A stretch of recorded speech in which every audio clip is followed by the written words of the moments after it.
গল্পকথন by Juthi চ্যানেলে আজকে আপনারা শুনবেন হুমায়ূন আহমেদের লেখা ছোট গল্প নিজাম সাহেবের ভূত। পলিথিনের ব্যাগে 5টা শিং মাছ নিয়ে নিজাম সাহেব বাড়ি ফিরছেন। মাছগুলি যেন মরে না যায় সেজন্য বুদ্ধি করে ব্যাগে খানিকটা পানি নিয়েছিলেন। এখন মনে হচ্ছে ব্যাগে পানি নেওয়াটা চূড়ান্ত বোকামি হয়েছে। পানি চুয়ে চুয়ে পড়ছে। তার প্যান্ট ইতিমধ্যে মাখামাখি হয়ে গেছে। নিজাম সাহেব লক্ষ্য করেছেন, তার 41 বছরের জীবনে তিনি বুদ্ধি করে যে কটা কাজ করেছেন সব কটাই চূড়ান্ত নির্বুদ্ধিতা বলে পরবর্তী সময় প্রমাণিত হয়েছে। আসলে বুদ্ধি খাটিয়ে তার কিছু করাই ঠিক না। 5টা শিং মাছের দাম নিয়েছে 40 টাকা। ঠকেছেন বলে মনে হচ্ছে। প্রতিটি শিং মাছের দাম পড়েছে 8 টাকা। শিং মাছ সস্তা ধরনের মাছ, সাপের মতো কিলবিল করে। এই মাছ 8 টাকা পিছ হতেই পারে না। বাড়ি ফিরলে স্ত্রীর কাছে প্রচণ্ড ধমক খেতে হবে। নিজাম সাহেবের স্ত্রী ফরিদা সুপারি গাছের মতো সরু, তার বুদ্ধিও সরু, তেজ ভয়াবহ। ফরিদার সরু বুদ্ধি এবং ভয়াবহ তেজের কাছে নিজাম সাহেব কেঁচোর মতো হয়ে থাকেন। মাঝে মাঝে মনে হয় মাপ মতো গর্ত পেলে গর্তে ঢুকে যেতেন। বাজার দেখে ফরিদা কি বলতে পারে তা নিজাম সাহেব কল্পনা করতে করতে যাচ্ছেন। প্রথমেই ফরিদা বরফ শীতল গলায় বলবে, মাছ আর তরকারি আলাদা এনেছ তো? ওই দিনের মতো মাছ তরকারি পান সুপারি সব একসাথে আনোনি তো? না, সেই ভুল নিজাম সাহেব করেননি, মাছ আলাদা আছে। কাঁচা সুপারি আনতে বলেছিলাম, এনেছ? না ভুলে বসে আছো? যেটা বলা হয় সেটা তো মনে থাকে না। আজ মনে আছে, বাজারে ঢুকেই প্রথম কাঁচা সুপারি কিনেছেন। শিং মাছ আনতে বলেছিলাম, এনেছ? না রাক্ষসী মাগুরের বাচ্চা নিয়ে এসেছ? 25 টাকা নিয়েছে, 5 টাকা পিস। নিজাম সাহেব মিথ্যা বলতে পারেন না। মিথ্যা কথা তার গলার ফুটো দিয়ে বের হয় না। তার ধারণা তার গলার ফুটো খুব সরু বলে এই সমস্যা হয়। তবে আজ বাধ্য হয়ে মিথ্যা বলতে হবে। 5টা মাছ 25 টাকা নিল? বাড়িতে কি টাকার গাছ পুঁতে রেখেছ? না তুমি বাংলাদেশের মন্ত্রী মিনিস্টার, একটা দাম বলবে আর হুট করে দিয়ে দেবে? নাকি মেচোহাটায় গিয়ে বড়লোকি চাল দেখাও, দরদাম করতে ভালো লাগে না? 5 টাকা পিস শিং মাছ কী মনে করে নিয়ে এলে? এই শিং মাছগুলোর শিং কি সোনা দিয়ে বাঁধানো? ফরিদার এইসব কথা তাকে মাথা নিচু করে শুনতে হবে, কোনো উপায় নেই। তিনি যদি বলেন মাছ 15 টাকা নিয়েছে, 3 টাকা করে পিস, তারপরেও কথা শুনতে হবে। ঝিনুকে চুন আনতে বলেছিলাম, এনেছ? নিজাম সাহেব চমকে উঠলেন। ঝিনুকের চুন আনা হয়নি? কি সর্বনাশ! ভেবে রেখেছিলেন সব বাজার শেষ করে চুনটা কিনবেন। এটাই ভুল হয়েছে। কাঁচা সুপারি কেনার সময় চুনটা কেনা উচিত ছিল। চুন ছাড়া বাড়িতে যাওয়াই যাবে না। তিনি দীর্ঘ নিঃশ্বাস ফেললেন। তার উচিত ছিল পেছন ফিরে যে দিক থেকে এসেছেন সেদিকে রওনা হওয়া। তা না করে তিনি ঠিক করলেন রাস্তা পার হবেন। প্রাচীন একটা কুসংস্কার আছে, যে রাস্তায় আসবে সে রাস্তায় ফেরত যাবে না। রাস্তা বদল করতে গিয়ে দুর্ঘটনাটা ঘটল। 10 টনি এক ট্রাক তার গায়ের উপর এসে পড়ল। তাকে চাপা দিয়ে উল্কার গতিতে পার হয়ে গেল। অ্যাক্সিডেন্টের পর ট্রাকওয়ালারা খুব সাবধান থাকে, ট্রাক থামায় না। ট্রাক থামালে পাবলিকের হাতে ধরা খেতে হবে, এটা হতে দেয়া যায় না।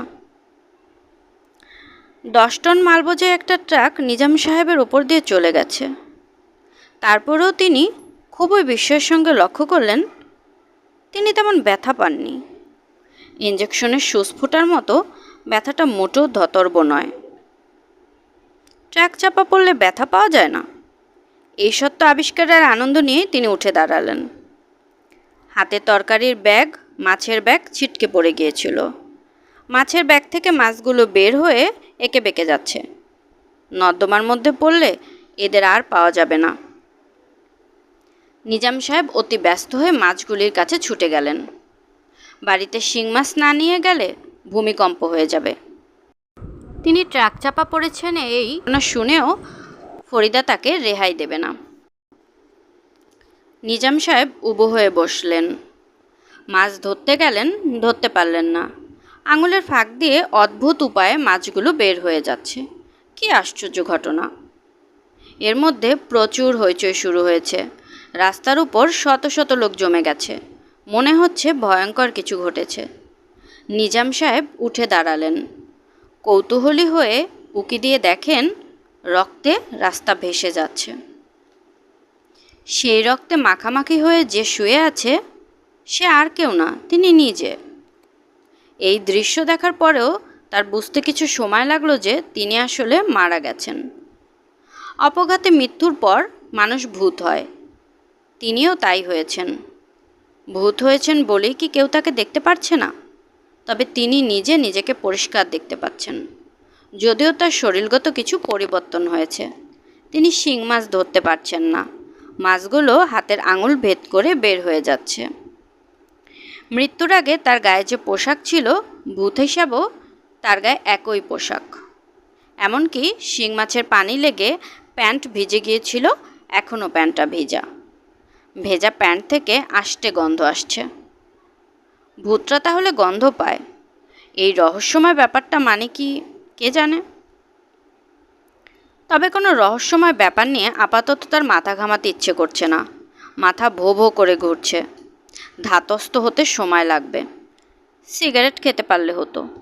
ভূতরা সিগারেট খায় কি না তিনি জানেন না। অ্যাক্সিডেন্টের জায়গায় প্রচণ্ড ভিড়। পুলিশ চলে এসেছে। ট্রাফিক পুলিশ পো পো করে বাঁশি বাজাচ্ছে। কি হয়েছে সবাই এক নজর দেখতে চায়। তিনিও উকি দিলেন। এমন ভিড় যে কিছুই দেখার উপায় নেই। নিজের ডেড বডি, অথচ তিনি নিজেই দেখতে পাচ্ছেন না। এর চেয়ে বড় ট্র্যাজেডি আর কি হতে পারে? তিনি ফাঁকফোকর দিয়ে ঢোকার চেষ্টা করলেন।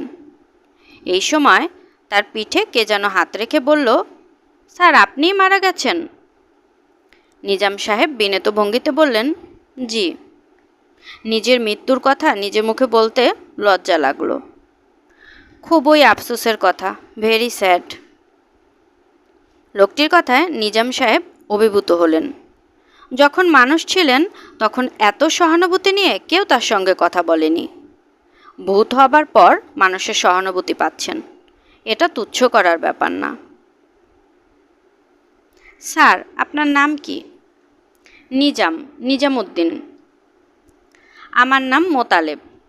আমিও আপনার মতো ভূত।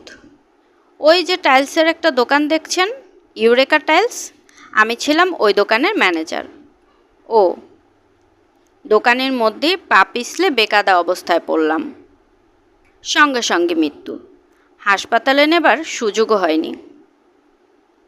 ও, তারপর থেকে ওইখানেই আছি, রাতে দোকানে ঘুমাই। নিজাম সাহেব আবার বললেন, ও। মেন রোডের উপর দোকান, ট্রাক ফেরাক সারা রাত চলে, ঘুম ভালো হয় না। ভূতেদের ঘুমের প্রয়োজন হয় তার জানা ছিল না। ভূত জগৎ সম্বন্ধে তিনি কিছুই জানেন না। ধীরে ধীরে সব জানবেন। মোতালেব সাহেবকে পাওয়ায় তার লাভ হয়েছে। সাধারণ জিনিসগুলো তার কাছ থেকে জেনে নেওয়া যাবে। মোতালেব বলল, এইখানে শুধু শুধু দাঁড়িয়ে সময় নষ্ট করে কি করবেন স্যার, চলে যান। নিজাম সাহেব বললেন, কোথায় যাব? ভাবির কাছে যান। এত বড় একটা দুর্ঘটনা ঘটেছে, ভাবির আশেপাশে থাকলেও একটা সান্ত্বনা। যাব কিভাবে? রিকশায় করে চলে যান। আপনার তো রিকশা ভাড়া লাগবে না। চালু একটা রিকশায় লাফ দিয়ে সিটে উঠে বসুন। আপনার বাসা কোথায়? কলাবাগান। ওই দিকে যাচ্ছে এমন একটি রিকশায় উঠে বসুন। আমি অবশ্যই কোথাও যেতে হলে গাড়িতে করে যাই, তবে রিকশা আলাদা মজা আছে। নিজাম সাহেব চুপ করে আছেন। এতদিন ভেবেছিলেন ভূতরা বাতাস হয়ে ঘুরে বেড়ায়, এখন দেখা যাচ্ছে ব্যাপার সেরকম নয়। চলাফেরার জন্য তাদেরও রিকশা ব্যাবি ট্যাক্সি লাগে। মোতালেব বলল, স্যারের মনটা খারাপ কেন? নিজাম সাহেব বললেন, না না, মন খারাপ না, একটু লাগছে। কথা নেই বার্তা নেই, হঠাৎ ভূত হয়ে গেলাম। মোতালেব বলল, একটু তো লাগবেই, শুধু একটু না, অনেক লাগবে। 8 ঘন্টা আগেও মানুষ ছিলেন, এখন হয়েছেন ভূত। আমি যখন প্রথম ভূত হই, কী অভিজ্ঞতা, কি করব না করব কিছুই জানি না। তখন ছিল ঘোর বর্ষা, বুঝলেন ভাই সাহেব। আমি বেকুবের মতো সারা রাত বৃষ্টিতে ভিজলাম।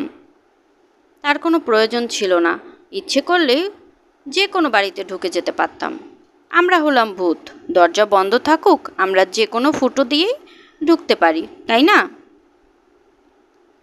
কিছু না বুঝেই নিজাম সাহেব বললেন, জি।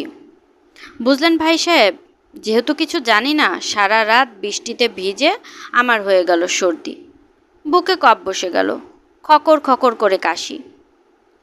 নিজাম সাহেব ক্ষীণ গলায় বললেন, ভূতদের সর্দি হয়? মোতালেব বিরক্ত হয়ে বললেন, ব্যাঙের যদি সর্দি হতে পারে, ভূতের হবে না কেন? আমরা কি ব্যাঙের চেয়েও খারাপ?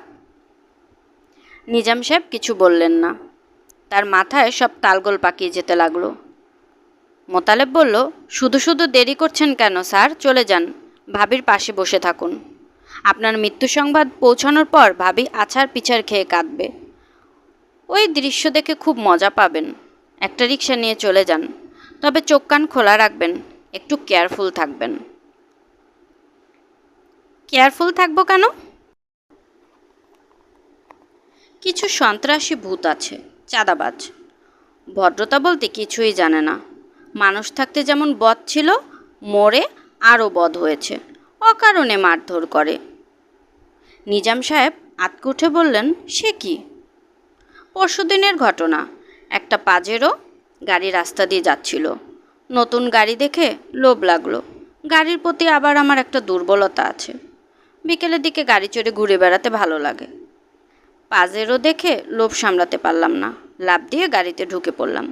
গাড়ি যাচ্ছিল গুলশানের দিকে। ফার্ম গেটে রেড লাইট, গাড়ি থামছে। আমি বেকুবের মতো মাথা বের করেছি। আমাকে দেখেই 4-5টা সন্ত্রাসী ভূত হইচই করে ছুটে এলো। আমি কিছু বোঝার আগে জানালা দিয়ে টেনে বের করে ফেললো, দিল ধোলাই। এখনও আমার হাতে পায়ে ব্যথা। নিজাম সাহেব শুকনো গলায় বললেন, সর্বনাশ। অপঘাতে যারা মারা যায় তারাই তো ভূত হয়। অপঘাতে মারা যায় কারা? সন্ত্রাসী, খুনি, চাঁদাবাজ। আমরা যারা সাধারণ ভূত, তারা এদের হাতে জিম্মি। কাউরান বাজারে এক খুনি ভূত আছে, রামদা হাতে বসে থাকে। কাউকে দেখলেই হু হু হু শব্দ করে রামদা হাতে ছুটে আসে। ভাই সাহেব, কাউরান বাজার এলাকার দিকে ভুলেও যাবেন না। জি আচ্ছা। মিরপুর 4 নম্বরেও যাবেন না। ওইখানে কি? মিরপুরে আছে 2 ভাই, সদরুল বদরুল। 2 ভাই ভয়ঙ্কর। আমার ফ্যামিলি থাকে মিরপুরে। 2 বছরের উপরে হয়ে গেল ওদের দেখতে যেতে পারি না, মন মানে না, দেখতে ইচ্ছে করে। বেকুবের মতো একবার চুপি চুপি চলে গেছি। বাসায় ওঠার আগেই দুজনে হাতে ধরা পড়লাম। কিরিচের এক কোপে আমার ডান পার হাঁটুর নিচ থেকে কেটে ফেললো। তারপর সে কাটা পা নিয়ে কি খুশি, ফুটবলের মতো ছোড়াছড়ি করে। ওরা পা নিয়ে লাফালাফি করছিল, আমি সেই ফাঁকে কোনো ক্রমে পালিয়ে এসেছি। 2 মাস ভুগলাম। 2 মাসে নতুন পা গজালো। পা গজায়? তা গজায়, লেজের মতো গজায়। ভূত হবার এই এক সুবিধা। যখন পা কাটা গেল তখন জানতাম না পা আবার গজায়। খুব মনোকষ্টে ছিলাম। তারপর একদিন দেখি পা গজিয়েছে। দেখুন না। ভদ্রলোক পায়জামা পরেছিলেন, পায়জামা সরিয়ে গজানো পা দেখালেন এবং নিঃশ্বাস ফেলে বললেন, গজানো পা আসল পায়ের মতো হয় না, দুর্বল হয়, জোর পাওয়া যায় না। তবু যে পা গজায় সেটা কম না। ভূত জীবনের দুর্ঘটনা লেগেই থাকে। হাত পা গজানোর সিস্টেম না থাকলে বিরাট বিপদ ছিল। মাথা গজায়? মাথা কাটা পড়লে মাথাও গজায়, সেই মাথা সাইজে ছোট হয়। নিজাম সাহেব ক্ষীণ গলায় বললেন, ভাই সাহেব, আপনি কি আমার সঙ্গে একটু আসবেন? একা একা যেতে ভয় ভয় লাগছে। মোতালেব সঙ্গে সঙ্গে বললেন, চলুন, আপনার উপর মায়া পড়ে গেছে, আপনাকে একা ছাড়তেও ইচ্ছে করছে না। ভূত যদি ভূতকে না দেখে তাহলে কে দেখবে? একটা গান আছে না, ভূত ভূতের জন্য। মোতালেব গান ধরল। গলার সুর বেশ ভালো, একটু নাকি নাকি, তারপরে শুনতে খারাপ লাগছে না। কয়েক লাইন গেয়ে বলল, স্যারের গান বাজনার চর্চা আছে? জি না, চর্চা থাকলে ভালো হতো। আমাদের সময় কাটে না তো, গান বাজনা করেই সময় কাটাই। চলুন রওনা হই। রিকশায় যাবেন না গাড়িতে? রিকশায় যাওয়াই ভালো। আপনার তো নিশ্চয়ই চলন্ত গাড়িতে লাফ দিয়ে ওঠার অভ্যাস নেই। শিখে যাবেন। বেঁচে থাকার জন্য সবই শিখতে হয়, সংগ্রাম করতে হবে। ভূতদের জীবন হলো সংগ্রামী জীবন। নিজাম সাহেব চমকে উঠলেন। ভূতদের জীবন সংগ্রামী জীবন, তার মানে কি? বেঁচে থাকতে সংগ্রাম, মরার পরও সংগ্রাম? কী ধরনের সংগ্রাম? মোতালেবকে জিজ্ঞেস করে জেনে নেওয়া ভালো। মোতালেবকে জিজ্ঞেস করা হলো না, তার আগেই সে গান ধরল। আইস পাশা খেলবো রে ভুতুনি, ও ভুতুনি তোমার সনে, একেলা পাইয়াছি রে ভুতুনি এই নিঘুর বনে। নিজাম সাহেবের ভালো লাগলো। মোতালেবের গলা আসলেই ভালো, তাল জ্ঞানও ঠিক আছে। নিজাম সাহেব হাতে তাল দিতে লাগলেন। মোতালেব গান থামালো। স্যার। জি। একটা খালি রিক্সা যাচ্ছে, চলুন উঠে পড়ি। আমার হাত ধরে লাফ দিন, হাই জাম্প। ছোটোবেলায় হাই জাম্প দেননি? জি না, ছোটোবেলায় হাই জাম্প না দিলেও নিজাম সাহেব ভালোই লাফ দিলেন। রিকশা পাটাতনে গড়িয়ে পড়লেন। মোতালেব তাকে সিটে টেনে তুলল। নিজাম সাহেব বললেন, রিকশায় প্যাসেঞ্জার উঠলে আমরা কি করব? মোতালেব হাই তুলতে তুলতে বলল, সমস্যা নেই কোনো।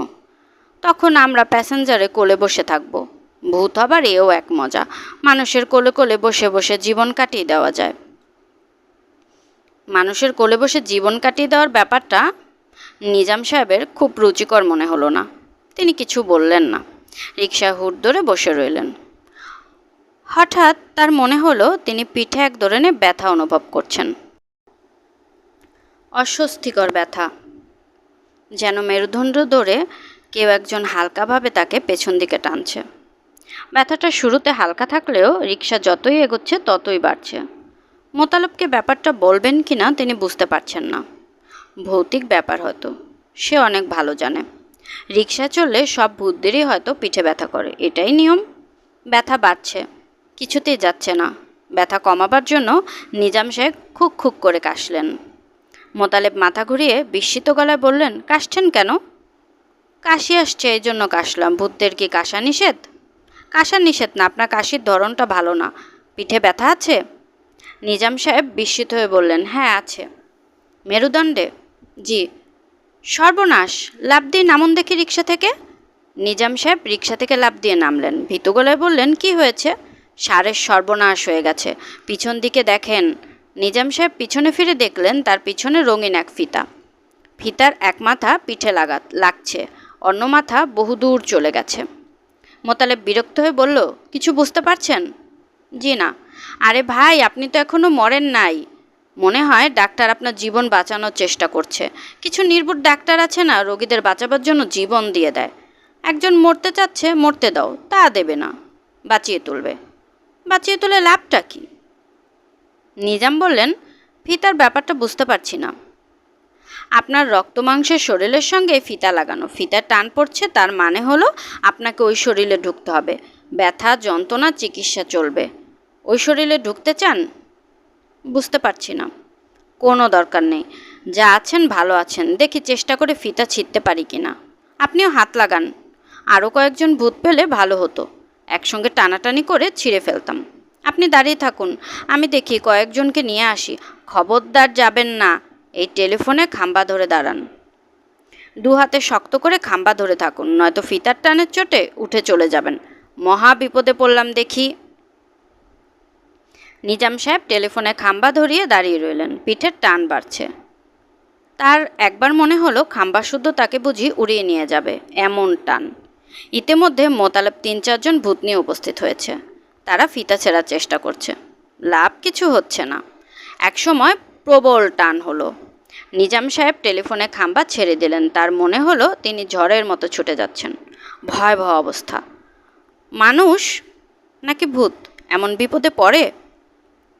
নিজাম সাহেবের মাথার অপারেশন শেষ হয়েছে। নিউরোলজিস্ট সার্জন প্রফেসর ইফতেখারুল ইসলামের হাতে গ্লোভস খুলতে খুলতে বললেন, অপারেশন সাকসেসফুল হয়েছে বলেই আমার ধারণা। রোগীর বেঁচে থাকার কথা। অবশ্য 24 ঘন্টা পার না হলে কিছু বলা যাচ্ছে না, তারপর আমি আশাবাদী। চোখের মনিতে আলো ফেলে দেখুন তো রিফ্লেক্স অ্যাকশন কেমন। একজন ডাক্তার নিজাম সাহেবের চোখের মনিতে আলো ফেললেন। চোখের মনি বড় বড় হয়ে আছে। নিজাম সাহেবের ভূত তার শরীরের কাছেই বসা। তিনি শরীরের ভেতরে ঢোকার তীব্র আকর্ষণ বোধ করছেন। কোন দিক দিয়ে ঢুকবেন বুঝতে পারছেন না। স্যার, নিজাম সাহেব চমকে তাকিয়ে দেখেন মোতালেব চলে এসেছে। বোধহয় দৌড়ে এসেছে, হাঁপাচ্ছে। নিজাম সাহেব মোতালেবের দিকে তাকালেন। মোতালেব বললেন, খামাখা আর বসে আছেন কেন? এরা তো মনে হয় আপনাকে বাঁচাবেই। শরীরে ঢুকে পড়ুন। কোন দিক দিয়ে ঢুকবো? চোখের মনি দিয়ে ঢুকে পড়ুন। চোখের মনি দিয়ে ঢোকাটা সহজ হবে। ভয় লাগছে তো? কচি খোকা নাকি ভয় লাগছে?